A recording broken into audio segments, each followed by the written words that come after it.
Hello friends, welcome to my YouTube channel learn with Ragini. मैं अपने channel पे आपको टेंस पढ़ा रही हूँ, जिसमें सारे प्रेजेंट और पास्ट मैंने क्लियर कर दिया है। और अब हमारा फ्यूचर चल रहा है, जिसमें फ्यूचर इंडेफिनिट भी पूरा हो चुका है। अब हम अपने फ्यूचर कॉन्टिन्यूअस टेंस पर हैं। ठीक है, चलिए, ये हमारा फ्यूचर कॉन्टिन्यूअस है।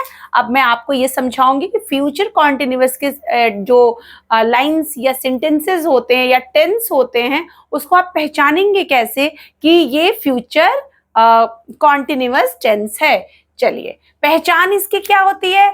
रही होगी, रहे होंगे, रहा होगा आदि शब्द आते हैं। इसका मतलब ये, जब भी आप सेंटेंस को देखेंगे या कोई इंग्लिश सेंटेंस को आप ट्रांसलेट करेंगे हिंदी में, या हिंदी सेंटेंस को देखेंगे, तो आपको हमेशा उसके लास्ट में रहा होगी, रहे होंगे या रहा होगा, ये सारे शब्द मिलेंगे। इस शब्द से ये पता चलता है कि आप फ्यूचर के लिए कुछ एक्सपेक्ट कर रहे हैं कि ऐसा होगा।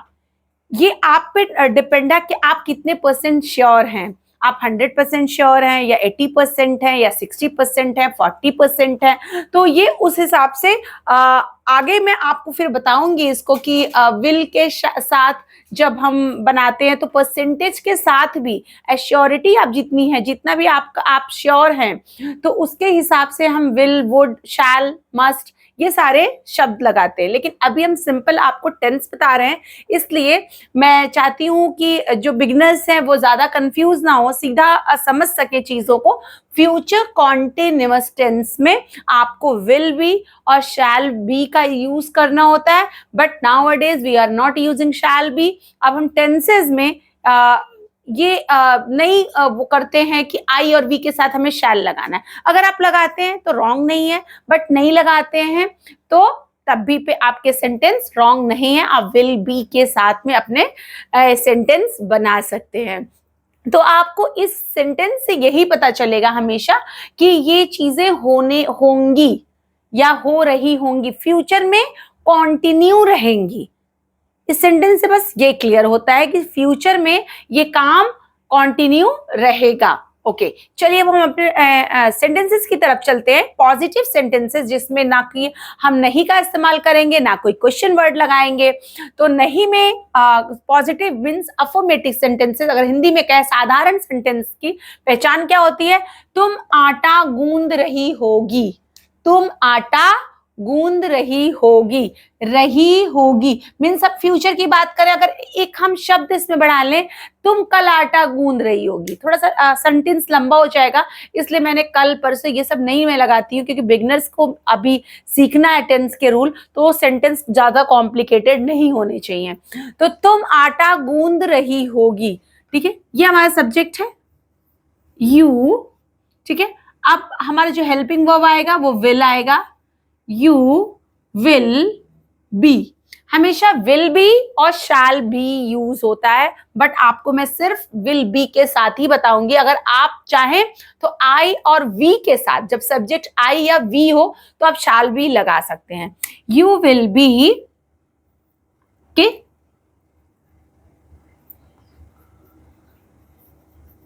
Needing the flower. Okay, you will be needing the flower. आटा गूंदना, आटा की इंग्लिश फ्लावर, FLOUR, गूंदने की स्पेलिंग नीड। ठीक है, नीड नीड नीड के, लेकिन वो वाला नीड नहीं है, आवश्यकता वाला नीड नहीं है, ये NEED नहीं है। ओके, ये है KNEAD। ओके, जिसमें हमें ING form of verb use करना है, इसलिए हमने ING लगा दिया। फ्यूचर कॉन्टिन्यूअस में हम विल बी के साथ हमेशा ING फॉर्म ऑफ वर्ब ही इस्तेमाल करते हैं हर जगह, चाहे वो नेगेटिव सेंटेंस हो, इंट्रोगेटिव हो, सब्जेक्ट आपका सिंगुलर हो, प्लूरल हो, कुछ भी हो। ओके, आपको सिर्फ ING फॉर्म ऑफ वर्ब इस्तेमाल करना है, प्लस विल बी लगाना है। ओके, मैं कार चला रही होंगी। मैं कार चला रही होंगी, जैसे आप समझने के लिए, मैं 1 महीने बाद कार चला रही होंगी, या मैं इसी समय आज से 4 साल बाद कार चला रही होंगी। अब ये आप समझ लीजिए। तो फ्यूचर के लिए आप कुछ एक्सपेक्ट कर रहे हैं कि ये ऐसा होगा, कंटिन्यू होगा, ऐसा कुछ, ये पहचान है। मैं कार चला रही होंगी, ओके, तो आई will be driving a car, okay. वह चपाती बना रही होगी, drive, drove, driven, okay. English होती है 3 फॉर्म, बट हमें आईएनजी फॉर्म ऑफ वर्ब लगाना है, इसलिए ड्राइव में आईएनजी ऐड कर दीजिए। वह चपाती बना रही होगी, ओके। शी, क्योंकि रही होगी फीमेल है इसलिए हमने यहाँ शी लगाया, बना रहा होगा तो ये ही हो जाता। She will be, okay, rolling the, chapati भी आप लिख सकते हैं और ब्रेड भी बोलते हैं उससे, ओके। तो आप अगर टिपिकल इंडियन फूड में आता तो चपाती भी आप लिख सकते हैं। She will B rolling the chapati, okay. बच्चे टीवी देख रहे होंगे, बच्चे टीवी, रोल्ड होता है बट आईएनजी फॉर्म ऑफ लगाना था इसलिए मैंने आईएनजी लगा दिया। बच्चे टीवी देख रहे होंगे, ठीक है। Children will be watching, watched, okay, but ing form of verb, watching the TV, okay। आप टीवी भी लिख सकते हैं, टेलीविजन भी लिख सकते हैं। Children will be watching the TV, ये हमारा पॉजिटिव सेंटेंसेस हुआ, मीन्स अफर्मेटिव सेंटेंसेस हुए। अब हम आएंगे अपने नेगेटिव सेंटेंसेस की तरफ। नेगेटिव के आने के पहले मैं एक चीज आपको समझाना चाहती हूँ, अगर इन्हीं सेंटेंसेस को आप नेगेटिव करना चाहते हैं तो you will not be needing the flour, तुम आटा नहीं गूंद रही होगी, तो विल बी और शैल बी के बीच में आपको सिर्फ नॉट ऐड कर देना है, आपको कुछ नहीं करना है, नॉट लगा देना है। अगर आप शैल बी का इस्तेमाल करना चाहते हैं तो आई और वी के साथ हम हमेशा शैल बी लगाते हैं, ठीक है। ये है आई और वी के साथ शैल बी, बाकी के साथ विल बी। तो you will not be needing the flower, I will be driving a car, मैं कार चला रही होंगी, मैं कार नहीं चला रही होंगी, I will not be driving a car. वह चपाती नहीं बना रही होगी, she will not be rolling the bread और चपाती। बच्चे टीवी नहीं देख रहे होंगे, children will not be watching the television, okay, या टीवी। तो विल बी के मिड में आपको सिर्फ नॉट लगा देना, आपका सेंटेंस नेगेटिव हो जाएगा। चलिए मैंने कुछ सेंटेंसेस दिखे हैं नेगेटिव के, वो बना के देख लेते हैं। वह फुटबॉल नहीं खेल रहा होगा, he will not be playing इसलिए क्योंकि आईएनजी फॉर्म लगाना है हमें, playing the football, okay. Played होता है बट आईएनजी आपको लगाना था तो हमने फर्स्ट फॉर्म में आईएनजी ऐड कर दिया।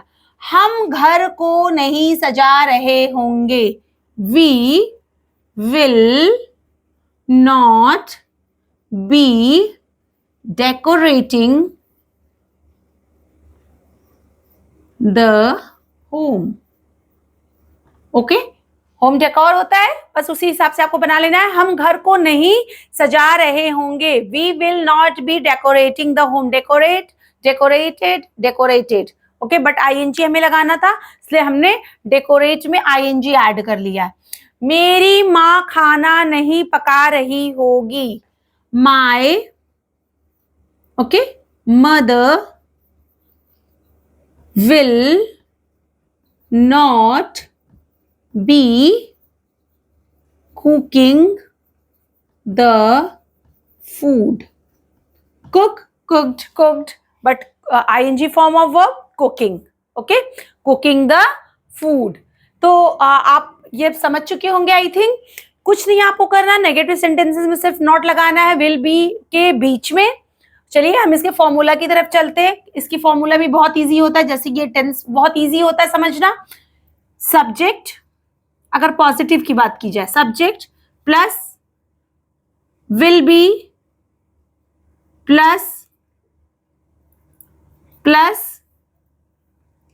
मेन वर्ब का हमेशा हमारा थर्ड आईएनजी फॉर्म होगा, ओके, प्लस ऑब्जेक्ट।